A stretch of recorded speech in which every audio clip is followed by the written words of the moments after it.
My name is Brad, and the story I'm about to tell you is about the fear of nightmares, fear and anxiety that I couldn't escape. Here it goes. I'm a patient at a mental asylum on the west side of New York. It's one of the worst places that a patient could ever be admitted to. I've heard many things about this hospital. You're searched before you even enter the building. Half of the patients here are really creepy and unsettling. They look like they haven't been washed in days or maybe even months. I was assigned to room 154. It was a big asylum, the biggest one I'd ever been in. I was diagnosed with major depression, anxiety, and anger disorder. I often had to hurt myself, beat myself up, or cut myself over and over again because of the problems I've been dealing with. I've had them since I was born. My parents would always ask me about the cuts and bruises on my arms and body. I'd tell them that I fell or that I hurt myself accidentally while shaving, just to get them off my back. I didn't want to tell them the truth about what I was going through. I was 18 when I was sent to the asylum. I made very few friends, but there was this one girl who seemed to like me. We sat together at lunch and talked about our lives. She had problems of her own. She was a victim of abuse, with her own struggles with mental illness and depression. I could really feel what she had been through. We spent a lot of time talking and getting to know each other better, but there was one patient who really gave me the creeps. He had scars on his arms and face and looked almost like a monster. To this day, I don't even know his name or any history on him. All I knew was that he was really dangerous. He was assigned to the room next to mine, and I could barely sleep with him so close. He would talk in a deep voice, and sometimes he talked in his sleep. I told the nurses, begging them to move him to another room upstairs, but they just told me not to pay him any mind. I told them, how am I supposed to ignore him when he talks to himself in the middle of the night? The nurse simply replied, I'm sorry, but I can't do anything about that. So I just forced myself to sleep that night. The next morning during breakfast, they took me out of my room. I felt really uncomfortable because the guy next door gave me this death stare in the cafeteria, as if he was planning to kill me in my sleep. Knowing his kind of craziness, I just brushed it off. I told myself, it's an insane asylum. There are going to be people who act weird or crazy. I just have to deal with this. But later that night when I was trying to sleep, I heard him again. My heart sank. He tapped on the wall between our rooms and said, I know who you are. I know what you look like. You tried to be my friend. I responded back, I don't know you, sir, and I don't want to be your friend. You're creepy and weird. He then spoke in a menacing tone. I am the voice of the devil, and I'll torment you until death. I didn't even know what to say. I was shaking, terrified. I thought to myself, what is this guy going to do to me? Am I even safe in this tiny room? Am I going to survive the night? I tried to sleep, but the fear really kept me awake. The next day, I went to the nurses to report what had happened. They said they'd keep an eye on him, which made me feel a little better. But I didn't see or hear from him again until later that day at lunch. That's when things got really unsettling. He had a fork in his pocket. My heart dropped. I thought, this guy's going to kill me before this is over. I have to get out of here. I went to the nurses and told them about the fork. They searched for him but didn't find anything. They probably didn't look thoroughly enough, or maybe he had hidden it somewhere else. That night I laid in bed trying to sleep when he came right up to my door. He then said, Are you scared, Brad? You should be scared. Then he leaned in with the fork and then stabbed me in my chest and arms. I screamed for the nurses, my voice desperate as blood poured from my wounds. They eventually came running, opened my door, and then pulled him off of me. My blood was everywhere. I was terrified. I knew he was capable of hurting me, and he proved it right then. The staff and nurses told me that he was being transferred to Virginia State Hospital, at least 7,900 miles away, maybe even more. They assured me that he wouldn't be a threat anymore. Thank God that he was far away from me now. My days at this asylum were eventually over, I was finally going home. I'm very relieved and thankful that I had survived that. It was a horrific time being there. I'm a physician out of Western Massachusetts. Unfortunately for me, I started as an officially licensed doctor fall of 2019, meaning that the pandemic is where I had to get my sea legs for being a hospitalist, so to speak. Being a new physician during the pandemic was harrowing for a lot of reasons, but this experience was by far the most disturbing I've had since I started practicing. As a bit of a preamble, I've never completely understood why people have such an intense fear of oblivion. If you were kidnapped, tortured, and eventually killed by Albert Fish, would you truly be interested in an afterlife where you retain that memory? Death is often very merciful because it's true erasure. You no longer have to live with terrible pain or haunting experiences. Trauma lives on only for those who can remember it. And as for hell, I think we're able to create something much worse than fire and brimstone, even with the best intentions. That is where this story comes in. During the height of the pandemic, a lot of non-ICU staff were being asked to help run the ICU because the volume of critically ill patients was so unbearable. Normally, I only work with hospitalized patients on the regular wards floor, but in December of 2021, I was drafted to be pseudo-ICU doc, much to my own dismay. The vast majority of our ICU patients were intubated. For those of you who are unfamiliar, this means that they have a breathing tube in because their lung tissue was completely non-functional. Despite what you might see on TV, most patients who are intubated are given sedating medications. They essentially sleep through the experience. This is both humane and therapeutic. We generally don't want people who are intubated to be trying to breathe on their own. It can essentially overinflate their lungs. The day this happened, it was like any other normal shift. The patient in question was a 60-year-old woman with no past medical history. She had been intubated for 2 weeks because her immune system had essentially shredded her lungs trying to eliminate her COVID infection. Pretty much the same story as everyone else, and like many others, she was slowly recovering. Her blood pressure, however, had really been a difficult thing to control. It had been dangerously low intermittently throughout her entire admission. Because of this, the sedating medication we used primarily was ketamine, which generally does not have an effect on your blood pressure, but it can be associated with dissociative reactions, which is a type of psychosis. When you've been on the ventilator for that long, your trachea actually starts to become rigid and inflexible. If that change happens, you can't really breathe without a ventilatory tube.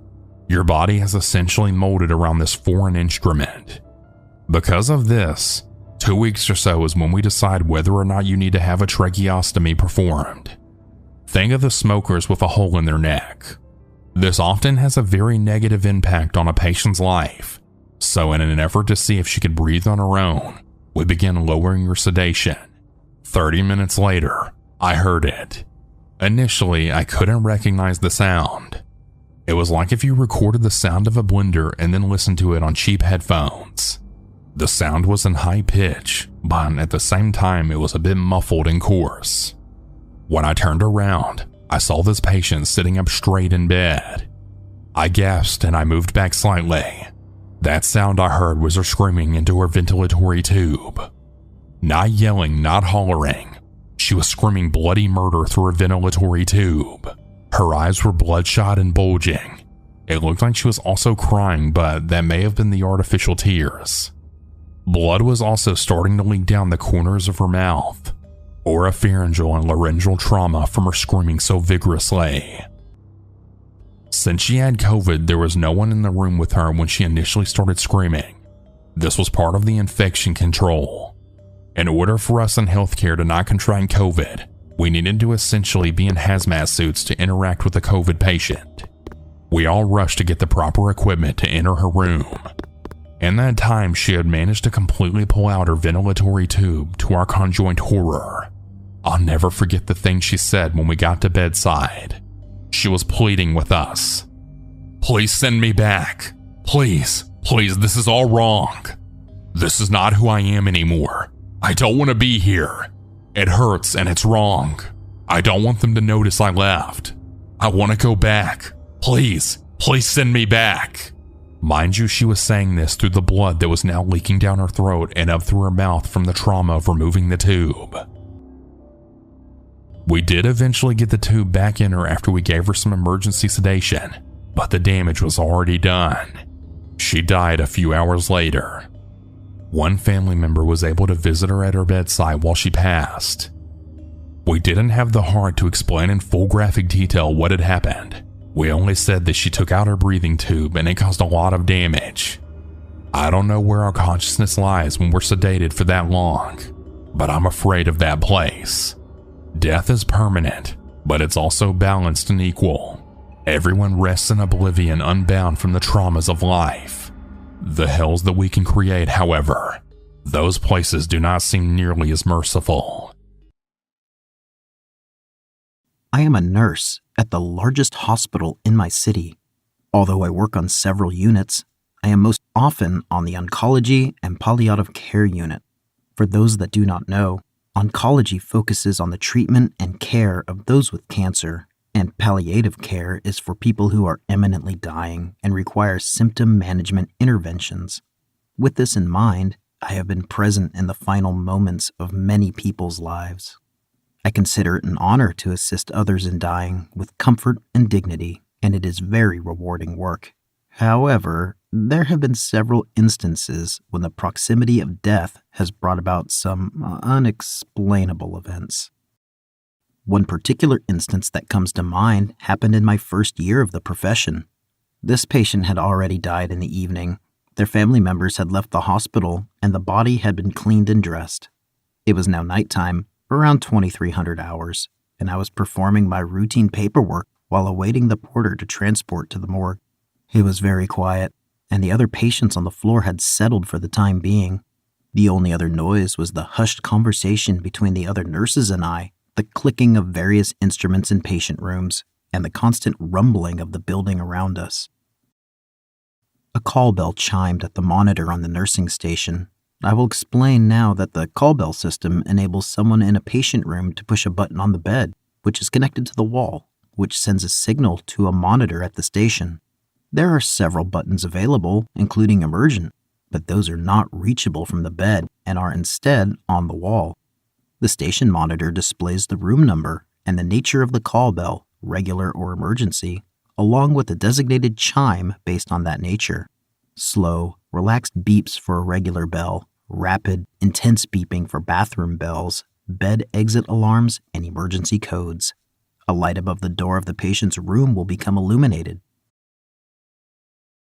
It was not uncommon by any means to hear a call bell considering the 30-odd patients on our side of the unit.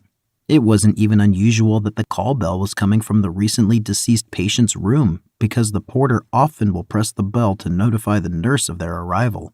What was surprising, however, was when I entered the room, there was not a living person there, as I expected.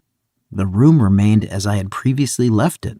Low lights, curtains drawn, body in a casual supine position with the wrists crossed over the waist. Had I mistaken which room had called? I peeked above the door and the light was illuminated. I thought it was strange, but sometimes these systems glitch. Alarm silenced, I returned to my desk. Approximately half an hour later, the bell was rung again. As before, I assumed it was the porter.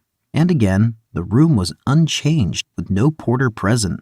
I was a little frustrated, as I wholeheartedly believed that the call bell was malfunctioning. I even checked that the body's shoulders were not accidentally pressing the button on the inside of the side rails, but they were not. To prevent the button from being pressed, I disconnected the cord that associated the bed to the system in the wall.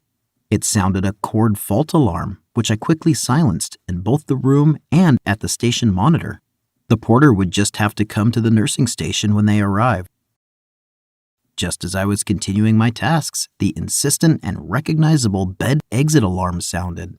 These alarms are based on weight and are usually set directly onto the bed. When weight is removed from the bed, the alarm trips to notify the nurse that a patient is getting out of bed when they should not be. Normally, these alarms, like all the others, will be displayed on the call bell monitor at the station. Alongside this, the bed itself will emit a loud alarm. At this time, there was no alarm on the monitor, but I could hear the buzzer coming from down the hall. I rushed to the sound, expecting to find a patient halfway out of bed asking for the bathroom. Instead, my heart began to sink as I realized the sound was coming from the dead patient's room. The body was perfectly still, in the same position. The alarm was loud enough to make my ears ring. Because I had not disconnected the cord from the wall, the alarm had not gone to the station monitor, but I do not remember setting the bed alarm at all. There was no need to, as the patient was deceased. Perhaps I had forgotten to turn it off? Either way, there was no reason the alarm should be sounding. The patient obviously had not moved and remained in bed. At this point, I was officially creeped out. It is in my nature to trust science above anything supernatural, and I am not a believer in souls or spirits. However, being in a room with an unanimated body is a very moving experience. Although they may not have their physical energy or liveliness, a sort of awe-striking presence can be felt. It felt as though something remained in that room, and it begged for my attention. I took several minutes of silence, just taking some deep breaths and watching the chest of the patient. There was no movement, no breathing, no signs of life remaining. I gently patted the presenting hand on the waist. It was cold and bony, and I could tell her limbs were beginning to stiffen. I left the room once more. The porter arrived about 5 minutes later, and I assisted them in placing the body on the stretcher and applying the drape. I then called a housekeeper to clean the room, and within an hour, a new patient was being admitted. The other nurses had commented on how weird those alarms were, but what truly got to me in the end was the remarks of the new room's occupant. This person was fully lucid and oriented with no inclination towards confusion or delirium. They asked me point blank if anyone had died in their room recently. I asked why. They then proceeded to say, it was an elderly Asian woman, wasn't it? And she died of lung cancer. I didn't know how to respond to that description, as it was accurate to the body that I had previously mentioned. The patient must have read my surprise and nonchalantly said, "Very well, can you at least open the window for the poor woman?" I did as was requested and never heard about it again. I have had several other experiences that gave me goosebumps, but this is one of the most vivid I can recall.